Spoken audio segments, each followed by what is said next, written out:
Hello, hello, hello, sister friend and my brother friend. Welcome back to another therapy session with your girl. I am Emajah Amil, your soulful accountability partner, and today we are taking one step forward. I'm looking for somebody I can call, looking for the only one I can get my own. Tell me that. So guys, here we are with yet again another episode, and in this episode we are diving internally because the season topic is to increase your excitement of life. And you have felt clueless as to how you need to spend your time, easily pushed, easily aggravated. Also, a recurring habit is even with those stress-less activities, you still find it hard to enjoy. If anything that I just said triggered you or connected with you, then stay through to this video. For a long time, your girl was empty. And that's why I'm able to spot it from a mile away when people have this feeling inside, because I have truly dealt with it. And the calling that God put on my life is, I knew I was in this feeling and I couldn't ignore it. I couldn't pretend that it wasn't what I felt. I woke up every day hating waking up. I would stay up all through the night because I wanted to not wake up the next morning.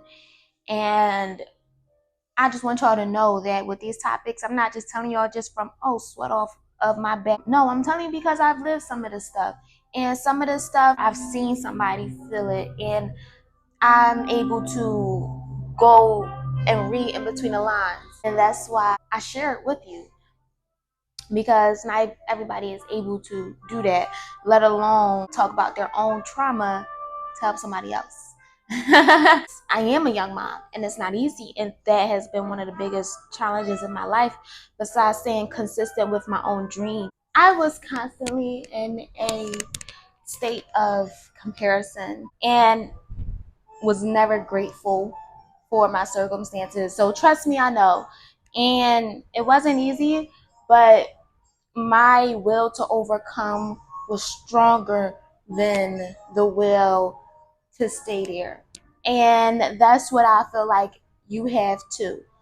Your will is strong. Your push is there, and you want more, you want better, and you want different. And you're going to get it.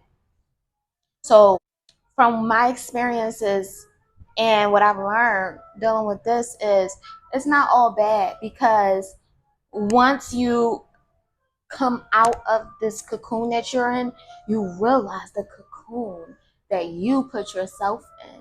You realize how powerful you are, because your simple change in thought pattern shifted the whole incoming of the day, the week, and how you feel about it. Truth be told, it's not about how much money you have, because I was the type of person where I'm manifesting money. I wasn't too much on manifesting peace until recently, or manifesting, self-love, and manifesting confidence even. I manifested money. And I wondered, why did I still feel like I never had enough? Why is it that I am manifesting money? I'm manifesting everything that I'm asking God for. But once I get it, I still feel like it's something missing, because I learned that it's not about money. When people say money is a tool, it's a tool. And so don't get distracted and making just a tool that's supposed to help you have a better life become your life, because that is the quickest way to depression, because money will never satisfy you. It just won't. First thing that I learned from this experience, really, and this feeling, is to pay attention to my own perception, pay attention to my own actions, pay attention to my own reactions to other people's actions, because this right here is a battle within you. If you are feeling bored with your life, if you are having thoughts of suicide, if you're just unhappy, it's nobody else to fight, nobody else to blame except for yourself. And if you want to blame others for your unhappiness or your outlook on life, you can, but there will be no presence that comes from that, except for you just give an excuse for yourself to not do anything better. So I really just want you to ask yourself what is really going on. That was one of the biggest questions. What is it? What is it? And you know exactly what it is. It was the fact that I just felt purposeless. I wasn't doing my talk show, and this is honestly what gives me purpose. I was feeling purposeless because I couldn't talk and teach to anybody. This is the type of person that I am. I wasn't doing what I love to do. And the moment I did start doing what I love to do, I felt the change, and I'm like, oh my God, I feel like I can breathe again. I say that to say, whatever it is that you stop doing, do it again. And don't be afraid to do it again. You're going to feel all the good positivity, love, strength, and power that you felt in the beginning. I want to tell you guys is to give yourself grace. This is what I like to call the in-between moments. During these in-between moments, you need to take it slow, because it's like this. All right, you bad, boom, you got some spark of life. And then you had that spark, and now it's just coming down. And you feel it also coming up, but you didn't reach the highest point. So now the in-between time is normally the come-up time. So you are building, you're placing things is purging from your life, things is exiting itself, habits are changing, moods are changing, energy is changing, the world around you is changing. And this time is when it is the most energetically felt with you. During those in-between times, you always feel it. It's always hard. It's never easy. One thing too that Nicki Minaj said, and I'm not even a super fan, but I'm going to be honest. She said, God never promised you an easy life. There's never going to be a time where you're going to wake up and things is all going to be okay. Everything is going to work perfectly. It's always going to be something. God never intended for any day to ever just be easy and perfect. Okay? So don't put that pressure on yourself that if you have a lot of money, if you make it to celebrity status, if you do a lot of this for a lot of that you are going to eventually have an easygoing life. No, even 60-year-olds don't have easygoing lives. My grandfather, he is 70-something years old. I mean, his day is what a normal 70-year-old look like. Wake up at the crack of dawn, working out, cooking big old meals, cleaning, watching TV, and maybe running some errands here and there. But is his days always easy? No. Because my grandpa still sometimes he is helping my mother build up her house. My 70-year-old grandpa is helping my mother rebuild her house. You think that is easy for him? Do you think that he don't say, God damn it, when cutting measurements? So if you ever feel this boredom with your life, don't give you the excuse that this is ever going to just be easy or everything is just going to be smooth, because it's not. It's not. You have to, and I was just listening to a sermon by preacher Keon, and he basically said when there's obstacles that come in your life, you need to expect it, embrace it, and then execute on it, overcome it. All right. I was also watching another video, and what she said was so powerful. She said the world is hard on us, so we are hard on ourselves. And so the least that you could do for yourself is give your own self the grace to push forward and to move forward. And in those in-between times, don't expect so much of yourself. In those in-between times, do nothing. Do exactly what you're called to do, because in the in-between time, God is making moves. And all you need to do is just be humble, reflect, and do the responsibilities that you have to do. I was in my in-between time. Now I make it a habit to not force myself to do extra. Whatever I try to do, and then life plans change my plans, I say okay, because I am tired of adding stress on my life.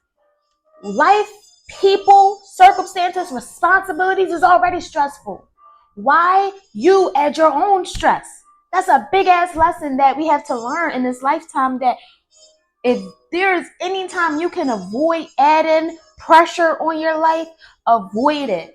Because our life does not need to be pressureful. It's this thing that society has deemed normal. That it's okay for you to feel like, I gotta do this, I gotta do that, I gotta do that. No. Arguments seem to happen a lot between the closest people. So one thing that you need to do is pay attention to the seasons of your life, because whatever is reoccurring mostly in your life, if you try to ignore it and if you try to fight it, it's only going to fight you back. You got to be in the flow of your own life. And what's hard is that we are not in control of our life at all times. Just how as though you might need money, you got to go to that job. You not really in control of your life, because you got to go to this job first and then you can make a decision.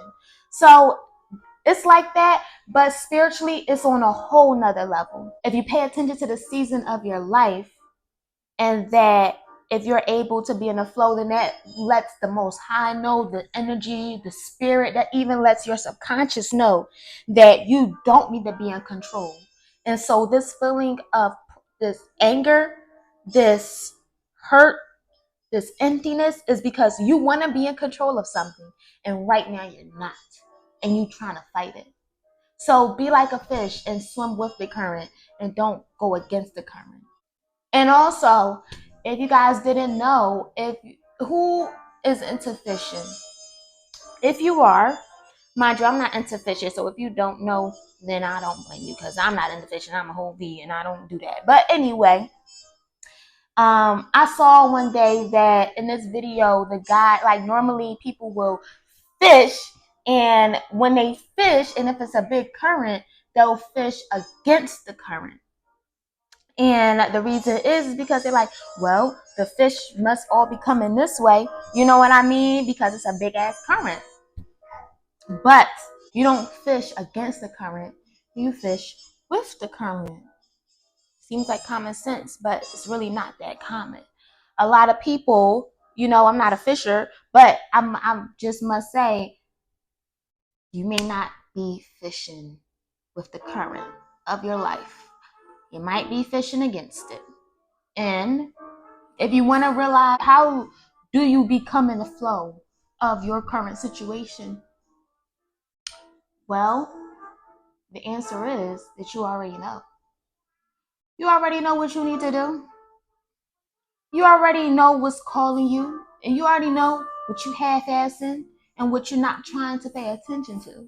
So don't listen to this video and not do nothing afterwards. Listen and hear my words. It is up to you. So stay woke.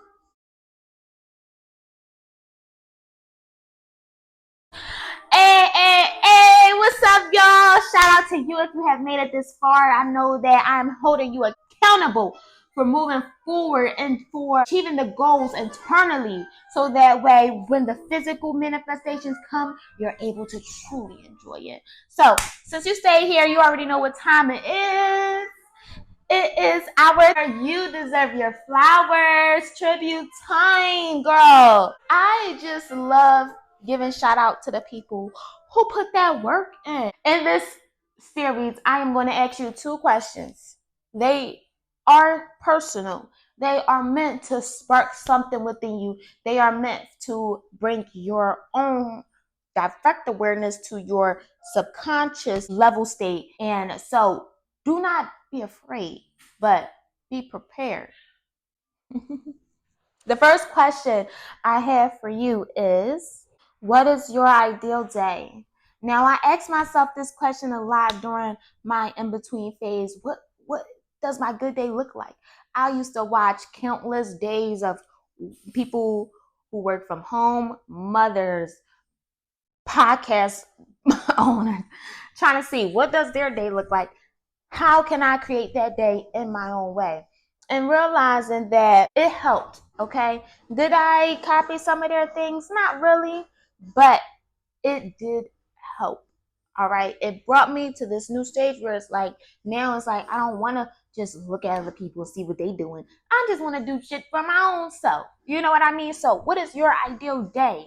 Okay. And my next question for you is, what is your connection to the world? This one is the truth to the first question. The first question is easy, okay?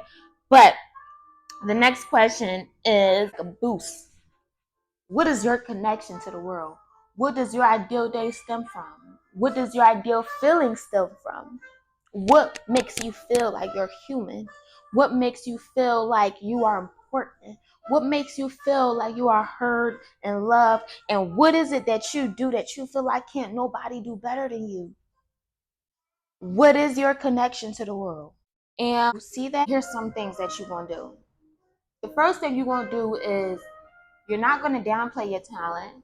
You're not going to downplay what you enjoy to do. The second thing you're going to do is you're going to start being in alignment with that connection.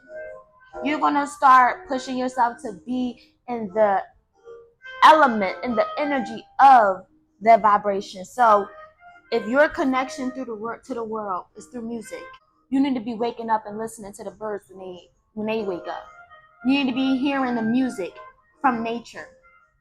You need to be finding music in the everyday routine, finding rhythm in the everyday routine. You need to physically, actively do things in the musical field, whether that's research, writing, listening, dancing. Well, I don't know, but whatever your connection is to the world, be in that energy of it.